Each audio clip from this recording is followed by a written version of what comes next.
Well, thanks, Coach, for meeting with us. We know you're getting busy for the upcoming season, but can you believe it's been 4 years? You're going to be entering your fourth year? It really is. That's hard to believe. I mean, it doesn't seem like it was just a few days ago was December 7th in 2007, but it's been a while. So, how have you grown as a coach and a person? Is 3 full years going into your fourth? Well, hopefully I've gotten better as a coach. I think it's been a learning curve. I learn something new each and every day, either from my staff or from my players. And that's something that I think is important. I think you better be learning each and every day. If you're not, you're falling behind. What have been some of the growing pains that you've had being at the job? I'd have to say some of the things that you're usually not prepared for. As I've had two coaches that have been diagnosed with cancer, and both overcame that. We had a young man that passed away in my third year, and then we had 3 guys that were shot this past season. So those are all things outside of the game of football that you have to learn to deal with as a head coach.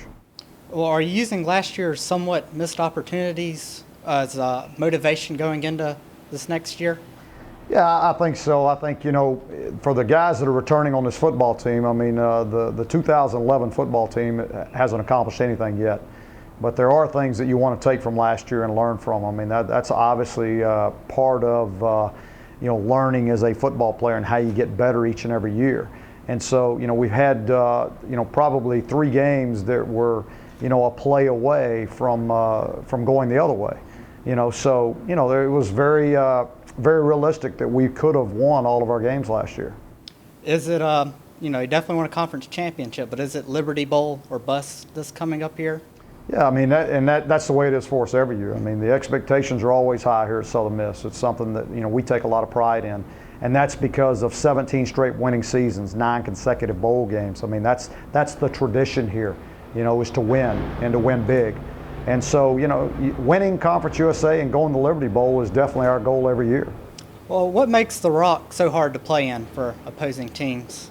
For one, we've got rabid fans. Our students do a great job when they come out to the game. They get after the opposing team. They're loud. They get here early. They stay late. But our fans overall, we have a great core fan base, and then the stadium. I mean, there's not much room on the sidelines. I mean, the fans are right on top of you. So I think it's always tough for an opponent to come in here. What's going to be the bigger stretch of the season? Virginia, Rice, Navy, SMU, or ECU, UCF, or UAB?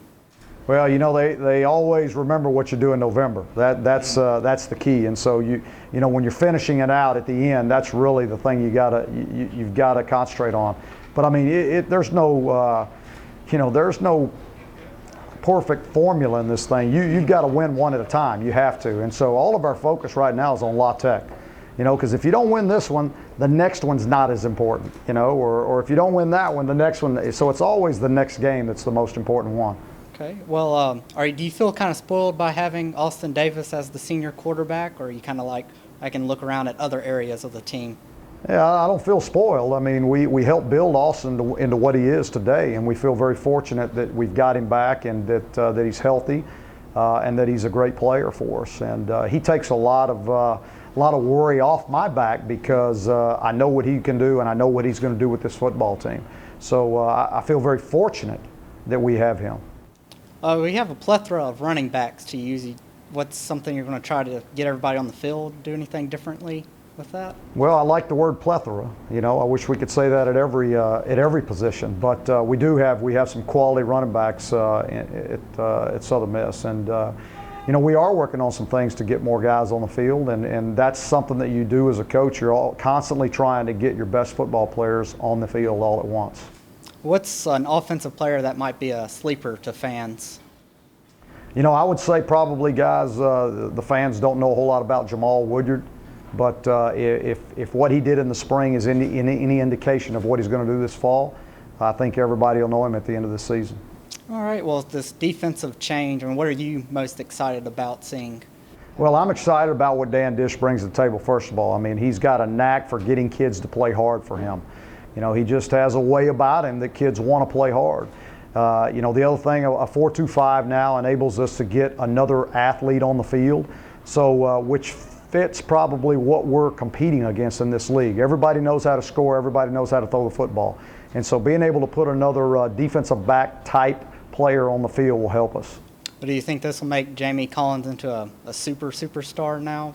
I think he's in a perfect position for him. He's at what we call our bandit position, which is a hybrid. It's a guy that can rush off the edge, go get the quarterback, but also a guy that can drop into coverage.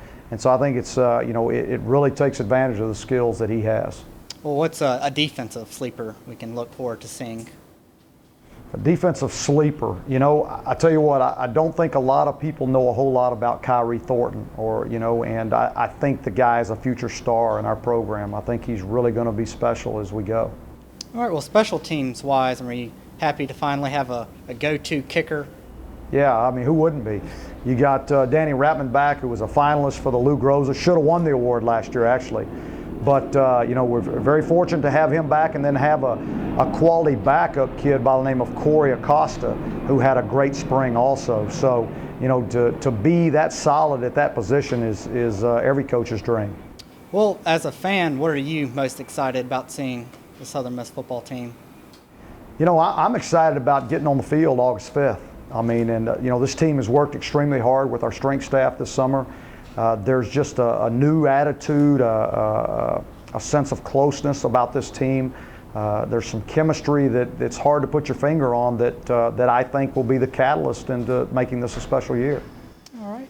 Well, with all the crazy scandals going on in college football, what's your relationship with the compliance office here at USM? Yeah, Jason Gray is our director of compliance, and we have a great relationship with Jason. I mean, we know, it's not like it's you against them. I mean, Jason's in this with us, and we want to do what's best for Southern Miss, and we want to do it within the rules.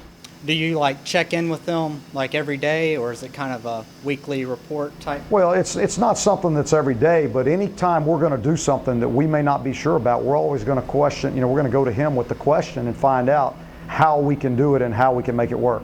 All right.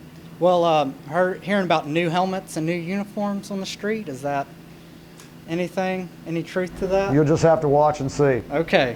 Well, thanks, Coach. I appreciate it and everything. All right. Take care and good luck this upcoming season. All right. Thank you.